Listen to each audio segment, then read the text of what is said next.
할렐루야. 겨우 복된 주일, 온라인을 통하여서 함께 예배드릴 수 있는 그런 은혜를 주신 하나님께 먼저 감사와 영광을 드리고, 또한 시 공간을 초월하여서 역사하여 주시는 성령님의 은혜를 바라는 저와 여러분이 되었으면 좋겠습니다. 오늘부터는 이제 마태복음의 말씀을 지난주에 우리가 다 보았고요. 이제 사도행전 1장을 시작을 하여서 28장까지의 말씀을 함께 보도록 하겠습니다.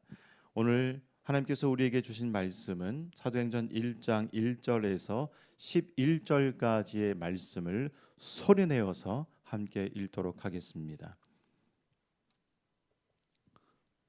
데오빌로여, 내가 먼저 쓴 글에는 무릇 예수께서 행하시며 가르치시기를 시작하심부터 그가 택하신 사도들에게 성령으로 명하시고 승천하신 날까지의 일을 기록하였노라.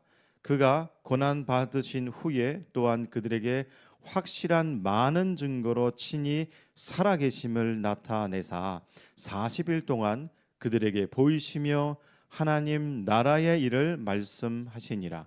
사도와 함께 모이사 그들에게 분부하여 이르시되 예루살렘을 떠나지 말고 내게서 들은 바 아버지께서 약속하신 것을 기다리라. 요한은 물로 침례를 베풀었으나 너희는 몇 날이 못되어 성령으로 침례를 받으리라 하셨느니라. 그들이 모였을 때 예수께 여쭈어 이르되 주께서 이스라엘 나라를 회복하심이 이때이니까 하니 이르시되 때와 시기는 아버지께서 자기의 권한에 두셨으니 너희가 알 바 아니요 오직 성령이 너희에게 임하시면 너희가 권능을 받고 예루살렘과 온 유대와 사마리아와 땅 끝까지 이르러 내 증인이 되리라 하시니라. 이 말씀을 마치시고 그들이 보는데 올려져 가시니 구름이 그를 가리어 보이지 않게 하더라. 올라가실 때 제자들이 자세히 하늘을 쳐다보고 있는데 흰옷 입은 두 사람이 그들 곁에 서서 이르되 갈릴리 사람들아 어찌하여 서서 하늘을 쳐다보느냐. 너희 가운데서 하늘로 올려지신 이 예수는 하늘로 가심을 본 그대로 오시리라 하였느니라. 아멘. 여러분 갖고 계신 성경에 그 8절 말씀 있지 않습니까? 오직 성령이 너희에게 임하시면 너희가 권능을 받고, 이렇게 시작되고 있는 말씀이 있는데요. 그 앞에다가 이렇게 글과 글 사이에 뭔가를 첨가할 때 이렇게 V자 모양으로, 꺽쇠 모양으로 이렇게 표시하는 문단 기호가 있잖아요. 거기다 이렇게 표시해 놓고 거기다가 뭐라고 써 놓으시냐면은 그러나라고 한번 써 놓아 보십시오. 그러나. 그러면 8절 말씀이 어떻게 되어지냐 하면 그 앞에서 그 때와 시기는 아버지께서 자기의 권한에 두셨으니 너희 알 바 아니요 그러나 오직 성령이 너희에게 임하시면, 이렇게 말씀이 그 접속사가 우리 번역된 성경에는 빠져 있습니다.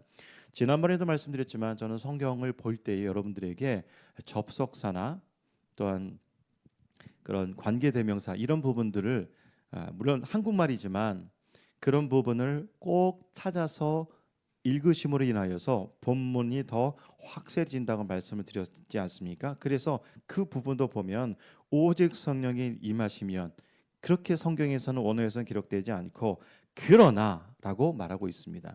그러나는 어떨 때 쓰는 거죠? 무언가를 강조할 때, 무엇인가를 전환할 때 그렇게 사용하는 접속사가 아니겠습니까? 자, 오늘 말씀은 제목을 이렇게 한번 보았습니다. 다시 오실 왕의 명령이라는 제목을 갖고 여러분과 함께 말씀을 보도록 하겠습니다.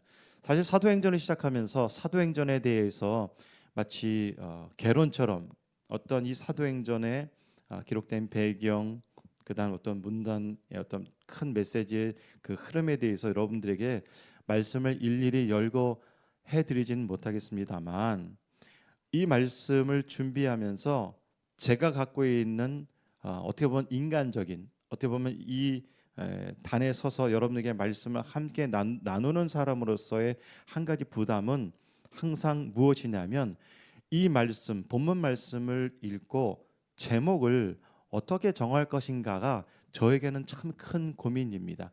아마도 이 고민은 많은 목사님들이, 많은 설교자들이, 많은 강단에 있어서 메시지를 전하는 사람들의 고민이지 않은가 이렇게 생각이 되어집니다.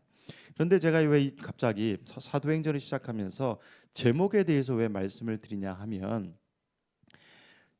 이 제목을 정할 때에 본문 전체가 무엇을 말하고 있는지를 먼저 파악을 하고, 그 파악된 메시지 가운데 가장 큰 주요된 메시지가 무엇인지를 찾아보는 게, 연구하는 게, 기도하는 것이 저의 한 가지 말씀을 준비하는 자세입니다. 왜 그렇게 하냐 하면, 보통은 지난번에도 말씀드렸습니다만 사도행전도 제가 그렇게 여러분과 함께 볼 것입니다. 제가 하고 싶은 말을 하는 것이 아니라 성경이 무엇을 증거하고 있는지, 성경이 무엇을 말하고 있는지를 보기 위해서 성경을 본다고 말씀을 드렸습니다. 그렇다 보니 성경 오늘 1절로 11절까지의 말씀 중에서 가장 예수님께서 주신 가장 큰 주요 메시지가 무엇이냐를 보게 된다는 것입니다. 그래서 저에게는 말씀을 읽고 제목을 정하는 것이 어떻게 보면은 상당히 어려운 저 스스로의 어떤 준비, 말씀 준비하는 그런 과정이기도 합니다. 오늘 여러분께 말씀드렸지만 오늘 이 말씀의 제목은 다시 오실 왕의 명령입니다. 여러분, 그런 말 있잖아요. 질문을 보면 답을 알 수 있다. 그렇게 말하는 것처럼 저는 어떻게 보면 오늘 이 말씀의 제목을 딱 듣는 순간 이 메시지는 어느 정도 적어도 30-40% 이상은 여러분이 벌써 다 들으신 것이라고 생각이 되어집니다.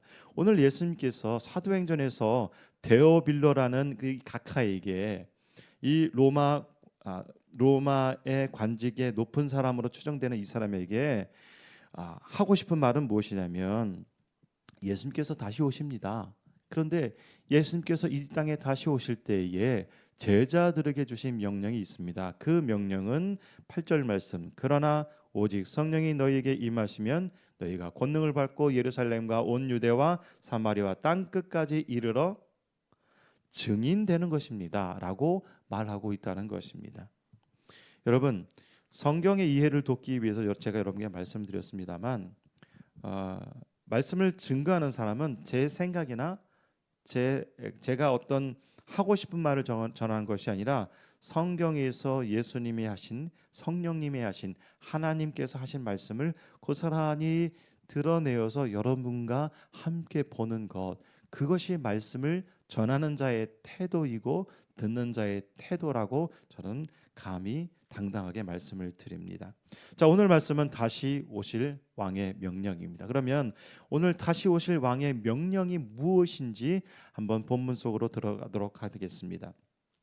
여러분, 사도행전을 가만히 보면 마태, 마가, 누가, 요한복음의 말씀이 있잖아요. 이 말씀이 끝나자마자 나오는 말씀이 뭐냐면 사도행전입니다.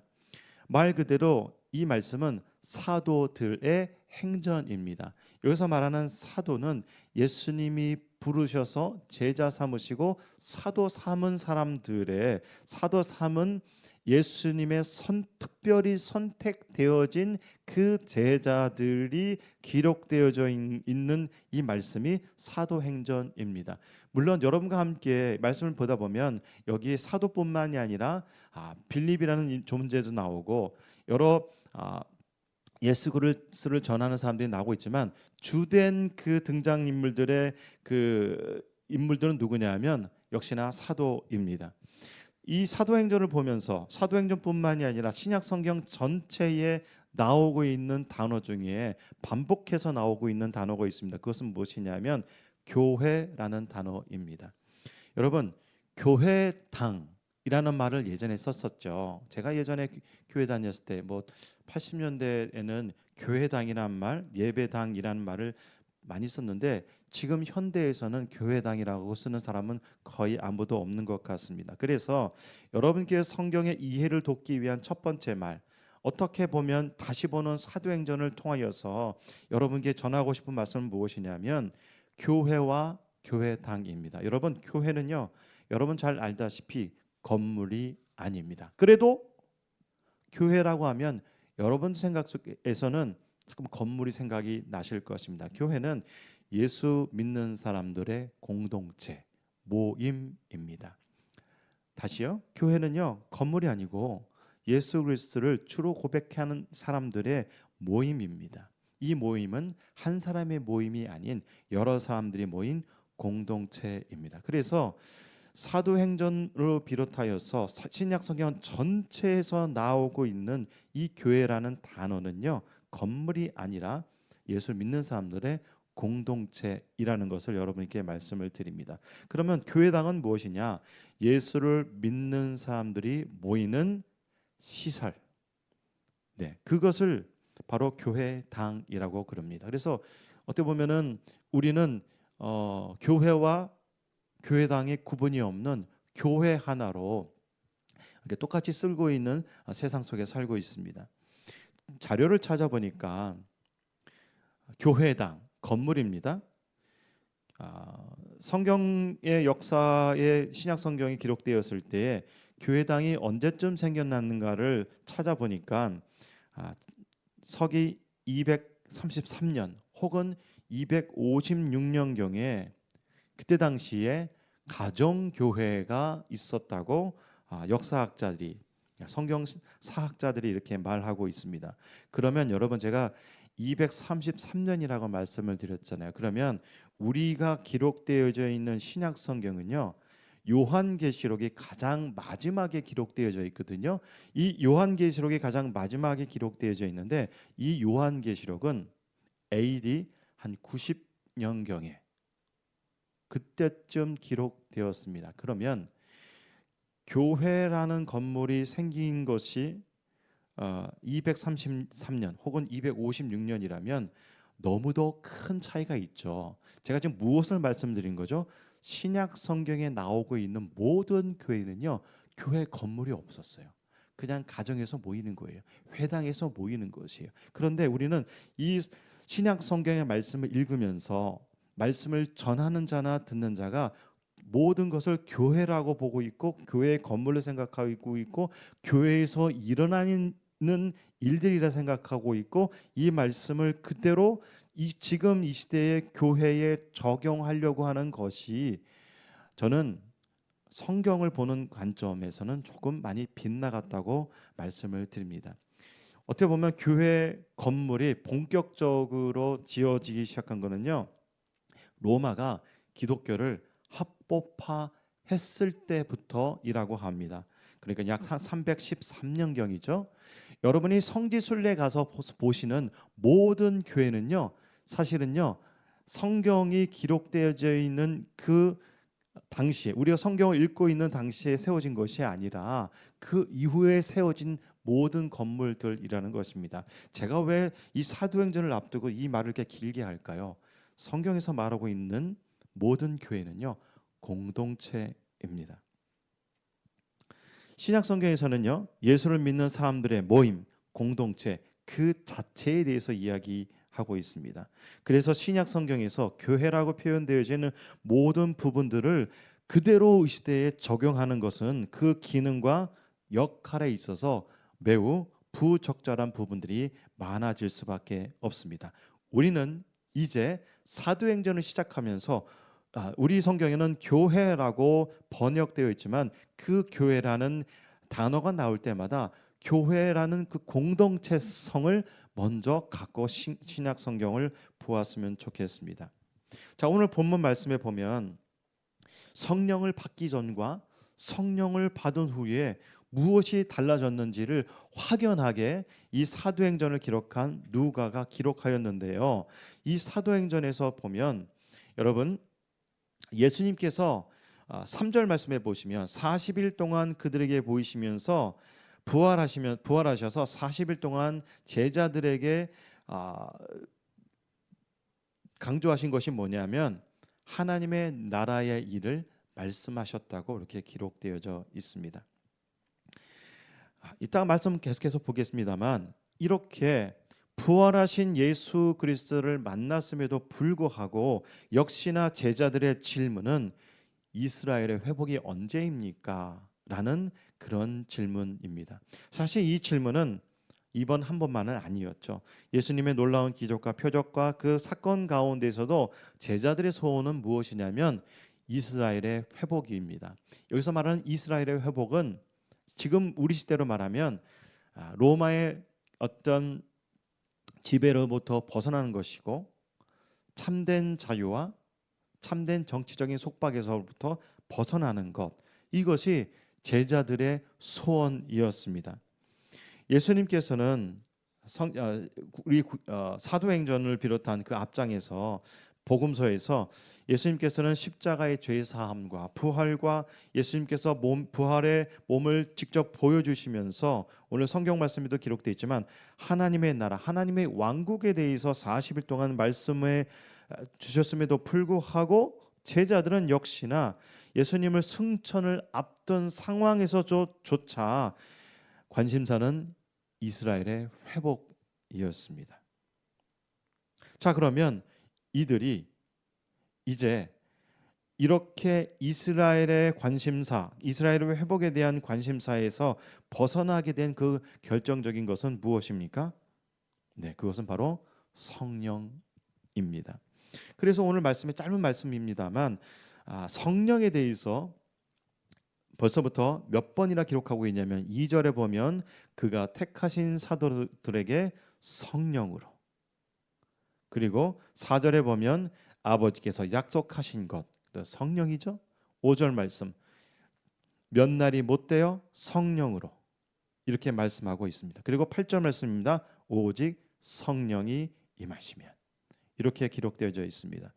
여러분 마가의 다락방에서 그들이 기도할 때 성령이 임해지는 사건을 다음 주에 보게 되겠습니다만 이렇게 예수님의 부활의 사건에 직접 참여하고 예수님께서 당신의 몸을 직접 보여주시면서 당신의 그 육신을 갖고 입고 다시 부활하신 것을 매우 강조하고 있음에도 불구하고 그들의 역시 관심사는 거듭되는 말씀입니다만 그들의 삶의 개인적인 문제 혹은 그들의 민족적인 어려움에 빠져 있다는 것을 여러분 볼 수가 있습니다. 이걸 정리하면 이렇게 말할 수 있죠. 제자들은요, 이스라엘의 회복의 때가 언제입니까? 라고 말하고 있고 오늘 두 천사가 말하고 있지만 왜 하늘을 쳐다보고 있느냐라고 말하고 있습니다. 함께 여러분과 말씀을 보겠습니다만 이 말씀을 통하여서도 이 시대에 우리에게도 하고 계신 말씀이 있다는 것입니다. 오늘 말씀에 보니까 1절 말씀이 이렇게 시작되죠. 데오빌로여 내가 먼저 쓴 글에는 이렇게 기록되어 있습니다. 누가복음은요 누가가 썼고요, 사도행전은 누가가 썼습니다. 그리고 누가복음과 사도행전은 한 권의 책이었습니다. 한 권의 책이었는데 이 책을 나눈 것입니다. 예, 여러분 그렇게 말씀을 보셔야 오늘 말씀에 그 누가복음에서 누가복음의 끝에 예수님께서 부활하셔서 제자들에게 말씀하셨던 것을 우리가 잠시 후에 보게 될 텐데 이 책이 나눠져 있지만 우리는 사도행전의 시작이 데오빌로여 내가 먼저 쓴 글에는 물은 예수께서 행하시며 가르치시기를 시작하신부터 이렇게 슥 어떻게 보면은 간과하고 지나가 버린 어떤 한 부분입니다만 사도행전은요 누가복음과 한 책입니다. 이건 매우 중요한 거예요. 성경을 볼 때. 왜냐하면 그 앞에 예수님께서 40일 동안 부활하셔서 제자들에게 하나님의 나라에 대해서 말씀하셨는데 그 내용을 봄으로 인하여서 결국은 부활하신 예수 그리스도를 만났음에도 불구하고 그들이 변하지 않는 그 까닭을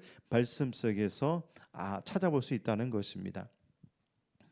사도행전은요 오늘 말씀에서도 말씀하시지만 하나님 나라의 확장에 대해서 또 말씀하고 있습니다. 이 하나님 나라의 확장은요, 제자들의 사명이었고 다르게 표현하면 예수님의 명령입니다. 이 시대의 교회라는 것도 건물이라 생각하시니까 교인이라고 제가 말씀드릴게요. 이 시대의 교인은요, 하나님 나라의 확장을 위한 사명도 우리는 똑같이 받았습니다.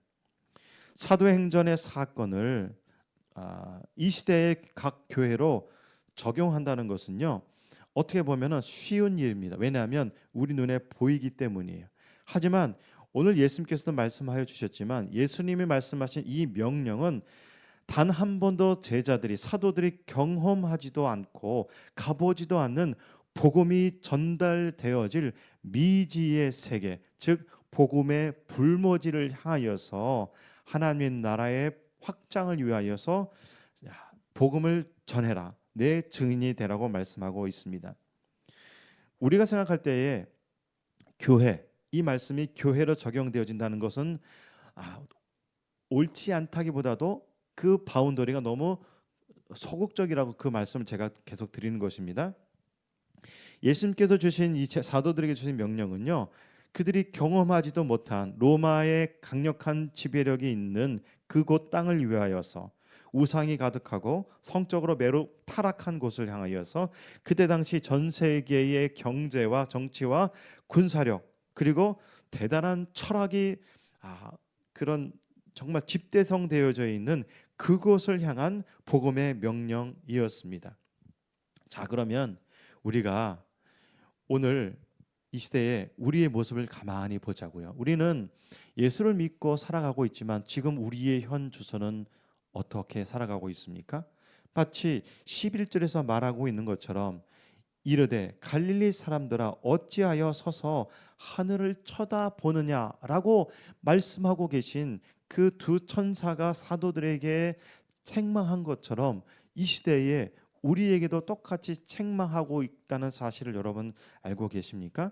저는 이 책망하고 있다는 사실을 우리 스스로가 지금 어떠한 상태인지를 여러분들에게 말하고 싶어서 이렇게 한번 찾아보았어요.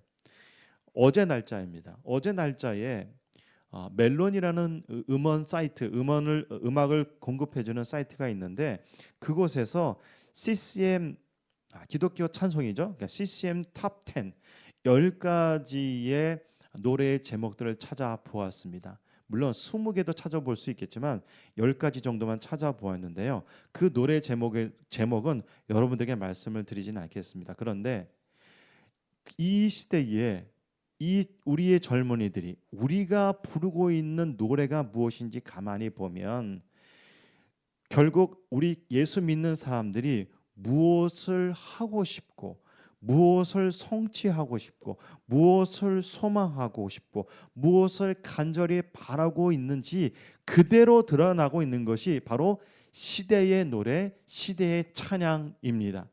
그런데 어제 날짜로 2023년 3월 5일부터 3월 30일자로 기록된 CCM 탑 10에서 보여주고 있는 이 시대의 사람들이 부르고 있는 노래의 특징들이 무엇인지 아십니까? 저는 첫 번째 노래부터 10번째 노래를 들었을 때 이렇게 결론을 내렸습니다. 그것은 뭐냐면 내 문제 좀 해결해 주세요. 내 인생의 문제 좀 해결해 주세요. 라는 것입니다. 이것은 마치 제자들이 이스라엘의 회복이 언제입니까? 라고 묻는 것과 똑같은 그런 유사성을 갖고 있다는 것입니다. 하지만 예수님께서는 이 제자들을 사도라고 명하시고 그 명령의 주된 내용이 무엇입니까? 예수 복음을 전하라는 것입니다. 이 말씀 제 얘기가 아니잖아요. 그런데 이 말을 듣는 우리 모든 그리스도인들은요, 처음부터 예수를 믿을 때 여기까지 가지 못하였어요. 부담스럽죠, 사실은요. 네.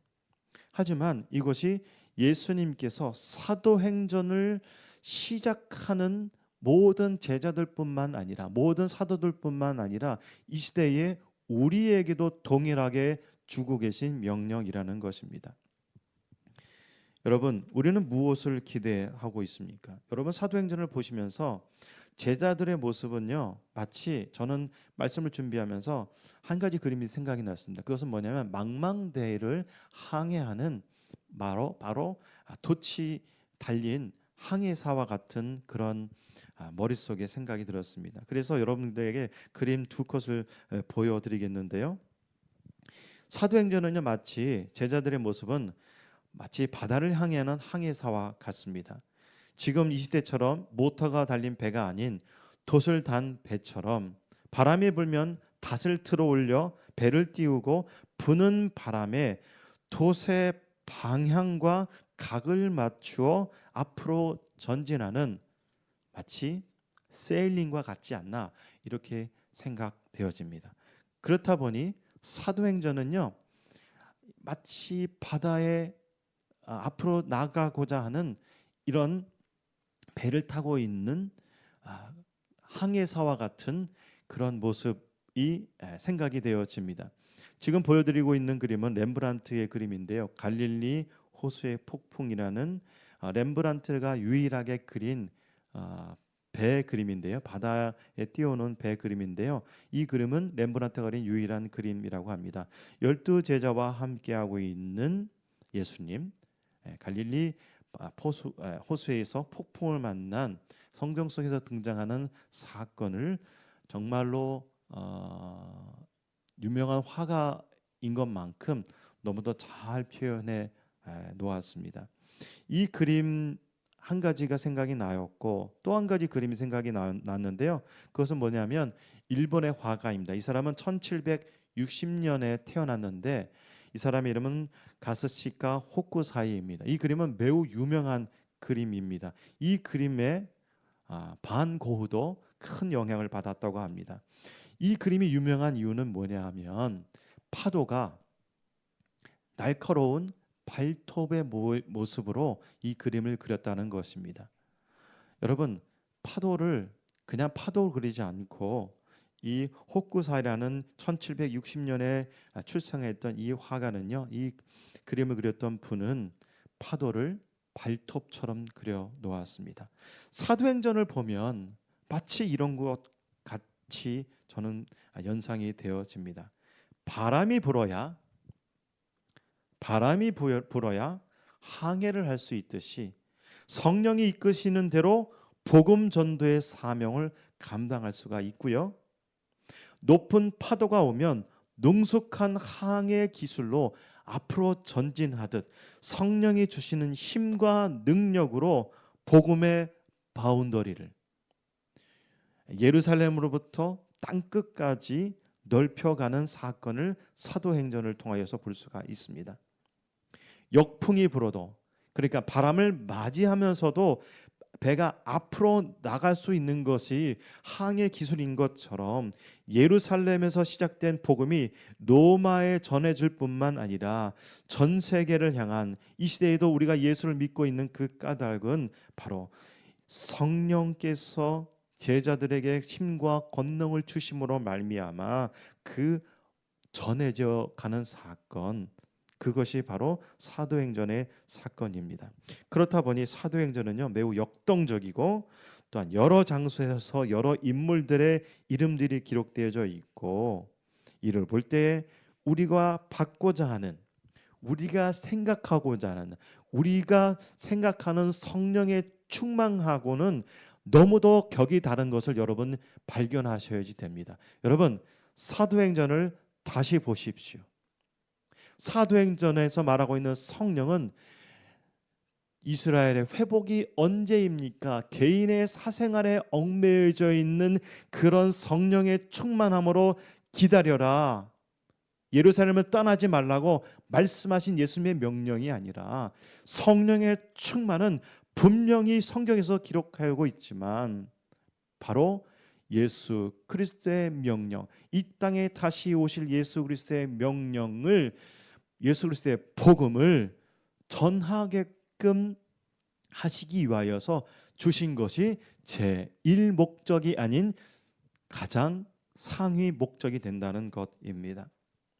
여러분, 사도행전에서 우리가 보여줄 수 있는 큰 메시지는 무엇이냐면, 이 시작은요, 예수를 믿는다는 것은요, 예수를 믿고 있는 사람이 되는 것이 아닙니다.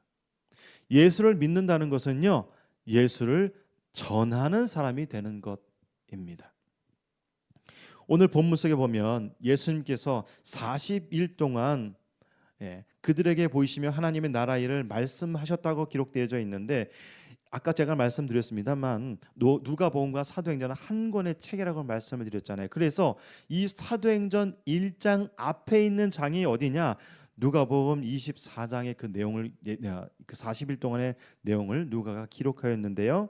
이 내용을 보면서 과연 예수님께서 부활하심으로 인하여서 제자들에게 무엇을 강조하고 있는지 우리 다시 한번 보도록 하겠습니다. 누가복음 24장 36절에서부터 49절까지의 말씀을 우리 함께 볼 텐데요. 36절의 말씀 함께 읽으실까요? 이 말을 할 때 예수께서 친히 그들 가운데 서서 이르시되 너희에게 평강이 있을지어다 하시니 그들이 놀라고 무서워하여 그 보는 것을 영으로 생각하는지라. 예수께서 이르시되 어찌하여 두려워하며 어찌하여 마음이 의심이 일어나느냐. 내 손과 발을 보고 나인 줄을 알라. 또를 나를 만져보라. 영은 살과 뼈가 없으되 너희는 보는 바와 같이 나는 있느니라. 이 말씀을 하시고 손과 발을 보이시나 그들이 너무 기쁨으로 아직도 믿지 못하고 놀랍게 여길 때 이르시되 무슨 먹을 것이 있느냐 하시니 이에 구운 생선 한 토막을 드리니 받으사 그 앞에서 잡수시더라. 여러분, 이 말씀에서 예수님께서 왜 40일 동안 제자들에게 보여주신 것이 무엇입니까? 부활하셨다는 것이고, 부활하셨다는 것을 직접 제자들에게 보여주고 있다는 것입니다. 여러분, 36절에 보면 인본주의적인 설교에 빠져 있는 우리는 어디에 자꾸 우리의 눈과 우리의 생각과 우리의 개인적인 삶으로 들어가게 되냐면, 이 말을 할 때에 예수께서 친히 그들 가운데 서서 이르되 너희에게 평강이 있을지어다. 이거 하나로 말씀을 사모하고, 이거 하나로 설교하고, 이거 하나로 우리가 위로와 평강을 갖고 살아가고 있지 않습니까? 하지만 이 메시지는요, 예수님께서 사도들에게, 예수님께 제자들에게 부활의 확신을 넘어서 부활의 믿음을 갖기 위해서 주신 말씀이라는 것입니다. 여러분, 요즘 좋은 시대에 살고 있어요. 어떤 좋은 시대에 살고 있냐면요, 요즘 수능생들이 시험 보고 있는 국어 지문을 한번 가만히 보십시오. 우리가 그 국어 지문을 가만히 보면요, 아무리 문장이 길어도 그 전체 문장에서 가장 중요하게 강조하고 있는 내용이 무엇인지를 물어보는 것이 시험 문제고요. 그리고 가장 중요한 메시지와 차선의 메시지와 그 다음에 그걸 부각시키는 메시지와 그걸 예를 드는 메시지를 잘 구분되어져 있을 때에 시험을 잘 풀 수가 있습니다. 그런데 우리는 성경을 읽을 때에 그렇게 조직적으로 쓰여져 있는 성령의 충만한 가운데 기록되어져 있는 이 말씀을 볼 때에 내가 보고 싶고, 내가 누리고 싶고, 내가 소원하고는 것들에 말씀이 꽂히고 있다는 것입니다. 여러분, 이 말씀에서 제자들에게 주신 말씀은요, 너희에게 평강이 있을지어다가 주요 메시지가 아니고 부활의 확신을 넘어서 부활의 믿음을 가져라고 제자들에게, 예수님께서 부활하셔서 제자들에게 40일 동안 보여주신 그 메시지가라는 것입니다. 여러분 깨닫길 바랍니다. 그 다음에 두 번째, 예수님께서 40일 동안에 부활하신 후 제자들에게 무엇을 강조하셨냐면 44절부터입니다. 44절과 45절에서 보면 이렇게 말씀하십니다. 또 이르시되 내가 너희와 함께 있을 때 너희에게 말한 바 곧 모세의 율법과 선지자의 글과 시편에 나를 가리켜 기록된 모든 것이 이루어져야 하리라 한 말이 이것이라 하시고 이에 그들의 마음을 열어 성경을 깨닫게 하시고 라고 기록하고 있습니다. 이 말씀이 지금 어느 시대에 어느 타이밍에 하고 있다고요? 예수님께서 부활하셔서 제자들에게 40일 동안 하신 그 메시지 중에 또 하나이라는 것입니다. 즉 이것은 무엇이냐면, 앞에서는 무엇이었습니까? 부활의 확신을 넘어서 부활의 믿음을 가지라고 제자들에게 말씀을 드렸고, 두 번째로는 바로 여기서 마음을 열어 성경을 깨닫게 하시고, 여기 성경은 구약 성경입니다. 특히 모세 오경을 말할 수가 있습니다. 즉 구약에 예언되어져 있던 그 예수 그리스도의 오심과 그 십자가와 죄 사함의 구원에 대해서 예수님이 부활하신 다음에 제자들에게 또 말씀하고 계신다는 것입니다. 그 다음에 또 한 가지입니다. 46절과 47절의 말씀입니다. 46절 말씀 또 이르시되 이와 같이 그리스도가 고난을 받고 제3일에 죽은 자 가운데 살아날 것과 또 그 이름으로 죄 사함을 받게 하는 회개가 예루살렘으로 시작하여 모든 족속에게 전파될 것이 기록되었으니라고 부활하신 후 40일 동안 예수님께서 사도라 칭하시고 다시 한번 리마인드 시키고 재교육시키고 있다는 것입니다. 모든 민족에게 전파될 것이 기록되어져 있으니 예레미야 31장 34절 한번 찾아보십시오. 말씀 9절만 읽어드립니다. 여러분, 예수님께서 부활하셔서 제자들에게 무엇을 말씀하고 계십니까? 제자들에게 부활의 증인이 될 것을 명하셨고 이 명령은 구약에 예언되어져 있다고 말씀하고 있습니다. 또 한 가지입니다. 예수님께서 40일 동안 부활하신 후 제자들에게 말씀하신 것 48절 너희는 이 모든 일의 증인이라. 여러분, 예수님께서는요 40일 동안에 제자들에게 너희는 이 모든 일, 어떤 일이요? 예수 그리스도의 십자가와 부활과 이 죄 사함을 얻게 하는 이 회개에 대하여서 증인이 되라고 말씀하셨다는 것입니다. 그래서 49절에 이렇게 말씀하시죠. 볼지어다 내가 아버지께서 약속하신 것을 너희에게 보내리니 너희는 위로부터 무엇을 입냐 하면 능력으로 입혀질 때까지 이 성에 머물라 하시니라. 즉 성령의 능력을 기다려라 라고 말씀하고 있습니다. 여러분, 우리는 지난주에 부활주일이라는 주일을 보냈습니다. 우리는 부활주일 하면 예수 그리스도께서 우리를 구원하셨고 죄와 사망으로부터 우리를 자유케 하셨다는 것에 감격하고 축복 가운데 살고 있었습니다. 이 모습은 마치 누가복음이 한 권의 책인 것처럼 아직도 우리는 어떠한 신앙 가운데 살고 있는지 확연하게 드러나지 않습니까? 하지만 성경은 그렇게 기록되어있지 않습니다. 예수님께서 40일 동안에 부활하셔서 강조하신 것은 무엇입니까? 부활 가운데에 행복한 가운데 살라고 말씀하신 것이 아니라 제자들에게 이제 이 모든 일에 내 증인이 되라고 말씀하셨습니다. 그러면 이 말씀은 계속해서 연속되어지는 말씀이라는 것입니다. 여러분, 꼭 해야 할 일을 하지 못하고 부수적인 일에 얽매여서 있는 상황을 경제 용어로 무엇이라고 말하냐면 동태적 비일관성이라고 합니다. 조금 생소한 말입니다. 사실 저도 말씀을 준비하면서 분명히 경영학에서는 이런 용어를 쓸 것이라고 예상을 하고 찾아보았는데 역시나 경제학에서는요 벌써 이 용어를 쓰고 있습니다. 동태적 비일관성. 여러분, 왜 갑자기 동태적 비일관성 왜 경제 용어냐고요? 우리의 상황을 더 여러분들에게 한 가지 예로 들어드리기 위해서 말씀을 드린 것입니다. 여러분, 동태적 비일관성이라는 것은 무엇이냐면요, 지금도 그 뜻을 나가고 있습니다만, 예를 들어서 어떠한 가장 중요한 프로젝트를 미루어 놓고 소셜 미디어나 쇼컷이나 유튜브나 TV를 보는 부수적인 활동에 시간을 소비하는 것을 경제학 용어로는 동태적 비일관성이라고 명명합니다.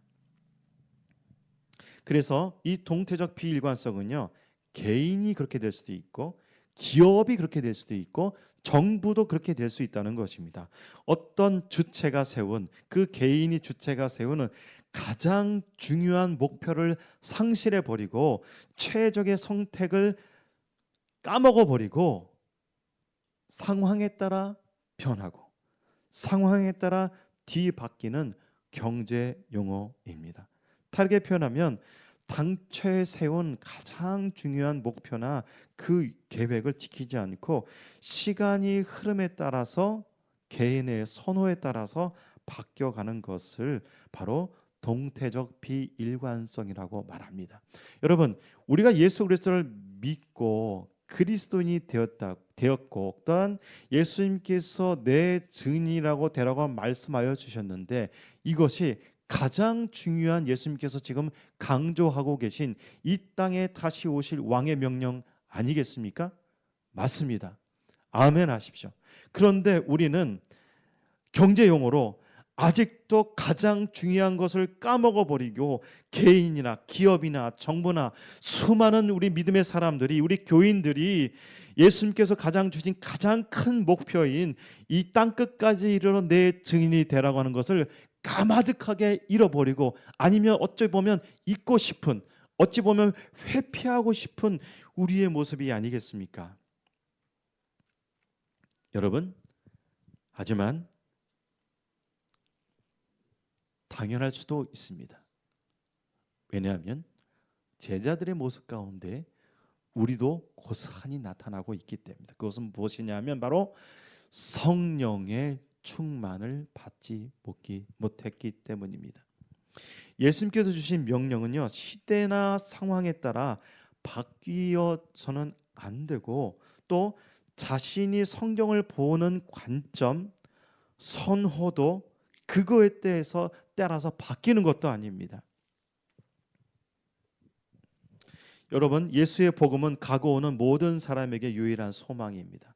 이 소망은 한 번 더 말씀을 드립니다만 유일하며 예수 그리스도의 사도들에게 주신 명령이고 이 명령은 다른 어떤 것과도 바꿀 수가 없습니다. 여러분, 교회는 무엇입니까? 건물 아니라고 말씀드렸습니다. 교인이 된 것은 무엇입니까? 바로 예수 그리스도의 십자가로 세워진 이 교회 공동체는요, 다시 예수를 전하기 위한 존재가 되었다는 것입니다. 지금 이 시간에 더 시급한 것은 예수 복음을 알지 못하는 사람들에게, 민족들에게, 백성들에게 우리의 형제와 우리의 부모와 우리의 자녀와 우리의 함께하는 직장 동료들에게, 내가 만나고 있는 모든 사람들에게 전해져야 합니다. 이것은 거룩한 명령이고 우리 모두의 사명입니다. 사도들이, 이 제자들이 이 명령에 순종하고 이 명령에 목숨을 다 내어 놓았기 때문에 2000년이 지난 지금 이 시대에 우리가 예수의 복음을 믿고 있는 사람이 되지 않았습니까?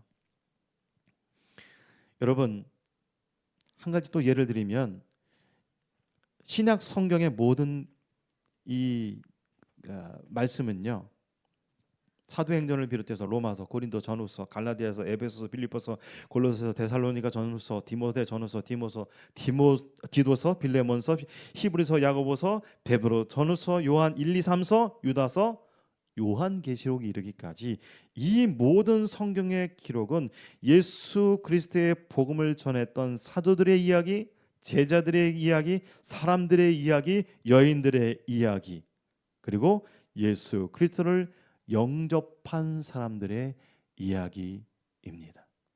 여러분이 바라고 여러분이 앙망하는 것들은요, 성경에 그렇게 많이 기록되어 있지 않습니다. 이것은 무엇을 말합니까? 구약에서 말씀드렸던 예수를 이제 신약에서 예수를 다시 전하여 하나님의 나라가 이 땅에 오는 그날까지 땅 끝까지 복음을 전하는 것이라고 말씀을 드릴 수가 있습니다. 여러분, 기독교는요, 철학도 아니고 달콤한 솜사탕처럼 마음에 휴식과 평안을 주는 것도 아닙니다. 이것을 계속 바라는 순간 기독교 종교가 돼버릴 수밖에 없다는 것입니다. 기독교는요, 대인 관계의 회복을 위한 것도 아닙니다. 이번에 새로 시작된 사업이 잘 될지 안 될지 또 어떨지 그것을 해결받고자 하는 것이 신약 성경의 내용이 아닙니다. 성경이 아니라는 것입니다. 100년을 넘어서 200년을 살겠다고 내 건강 좀 책임져 주십시오 라고 말하는 것이 성경의 이야기가 아닙니다. 여러분, 교회가 무엇입니까? 교회의 존재의 목적이 무엇입니까? 사도행전에 여는 가장 중요한 것이 무엇입니까? 그것은 바로 예수 그리스도의 복음이야말로 유일한 복음이기 때문에 이 유일한 것은요, 대체할 수도 없고, 그래서 우리 인간에게 있어서 가장 유일한 희망은 예수라는 것입니다.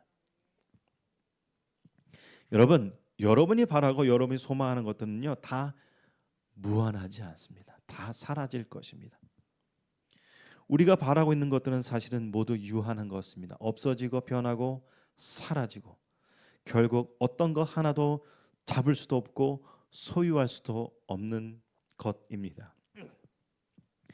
여러분, 세 가지를 말씀을 드리고 싶습니다. 교회가 무엇입니까? 교회는요, 예수 그리스도를 믿는 사람들의 공동체입니다. 그래서 예수를 믿는다는 것은 교회에 다니고 있는 한 사람이 된 것이 아니라 예수 그리스도를 믿고 있는 믿음의 공동체의 한 일원이 된 것입니다. 특히 우리 신약 성경을 읽을 때에 이 공동체성을 이해하지 못하고 성경을 이해하거나 설교하거나 그것을 내 개인에 적용하는 순간 괴상한 메시지가 될 수밖에 없고, 그것은 바로 인본주의적인 설교가 될 수밖에 없다는 것이 제가 계속해서 강조하고 있다는 것입니다. 여러분, 교회의 존재 목적이 무엇입니까? 이제 명백하죠? 오늘 예수님께서 사도들에게 주신 명령이 무엇입니까? 그것은 바로 다른 증인 될 사람을 예수 앞에 무릎 꿇게 하는 것이고, 이렇게 예수 앞에 무릎 꿇은 어떤 그 사람이 또 다른 증인 될 사람을 부르기 위해 앞으로 나아가는 것입니다. 죄 사함을 받게 하는 회개를 전하는 것입니다. 예수님은 사도들에게 복음을 전파하라고 말씀하셨지 교회 건물을 화려하게 건축하라고 말씀하시지 않았다는 것입니다.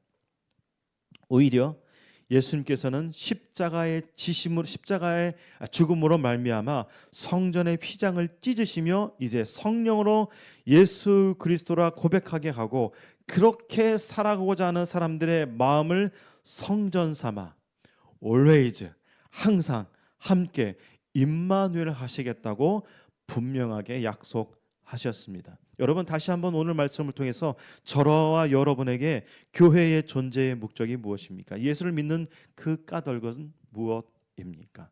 바로 제자들에게, 사도들에게 주셨던 그 사명과 똑같다는 것입니다.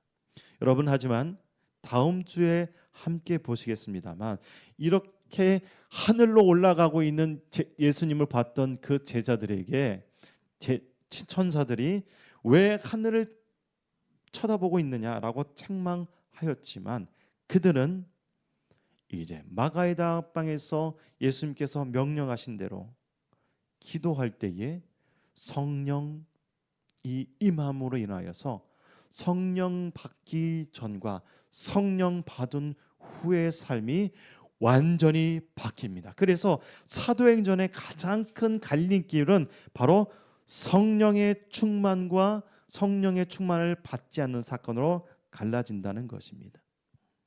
예수를 믿는다는 것은요, 예수를 믿고 있는 사람이 되는 것이 아니라고 다시 한번 말씀드립니다.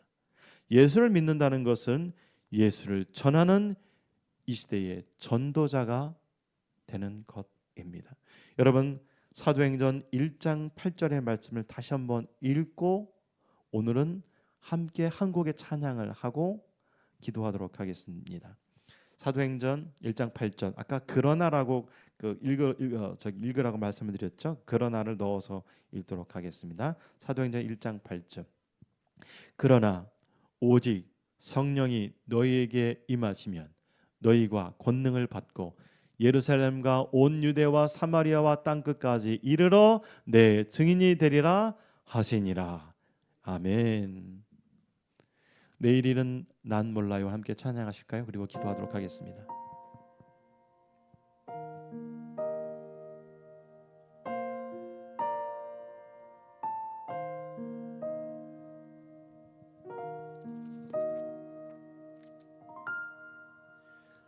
내일은 난 몰라요. 하루하루 살아요. 불행이나 여행함도 내 뜻대로 못해요. 험한 이 길 가고 가도 끝은 없고 권해요. 주님 예수 발레미사 내 손 잡아주소서. 내일일은 난 몰라요. 장래일도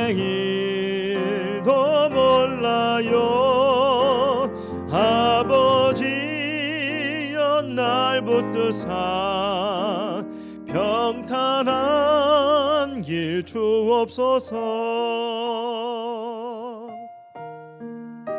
좁은 이 길 진리의 길,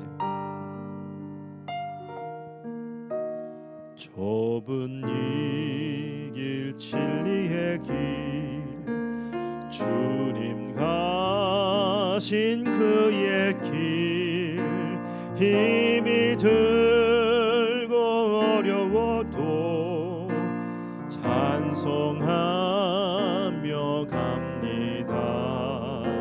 성령이여 그 음성을 항상 들려주소서.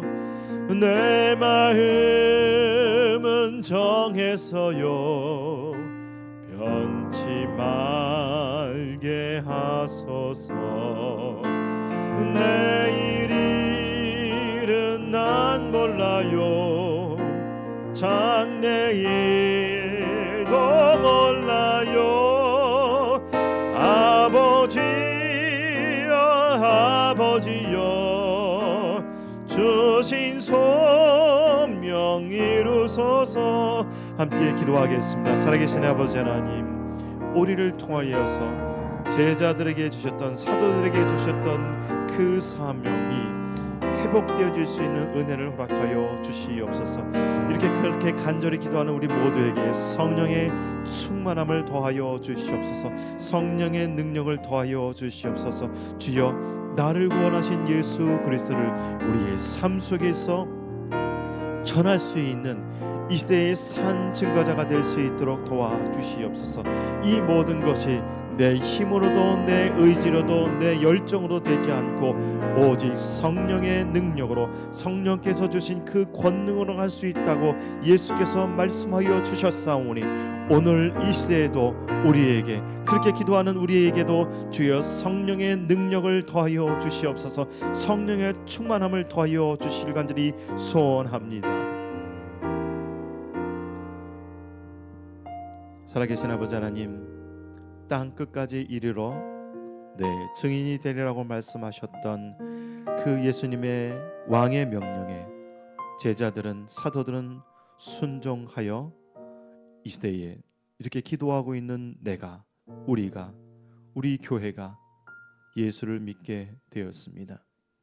예수님께서는 부활하셔서 당신의 부활하신 것에 축복하고 또한 축복 가운데, 축제 가운데 살라고 말씀하시지 않고 오히려 그 부활하신 예수 그리스도를 전하라고 제자들에게 또 성경에서 말씀하여 주셨습니다. 주여, 그 말씀이 이렇게 기도하고 있는 우리 모두의 말씀이 되게 도와주실 간절히 소원하오니 주여, 우리를 붙들어 주시옵소서.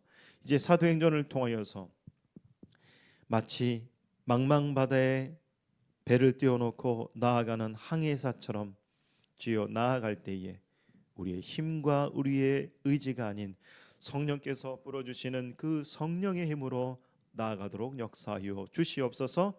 이 땅에 다시 오실 우리에게 전도의 명령을 명령하여 주신 주 예수 그리스도의 이름으로 기도합니다. 아멘.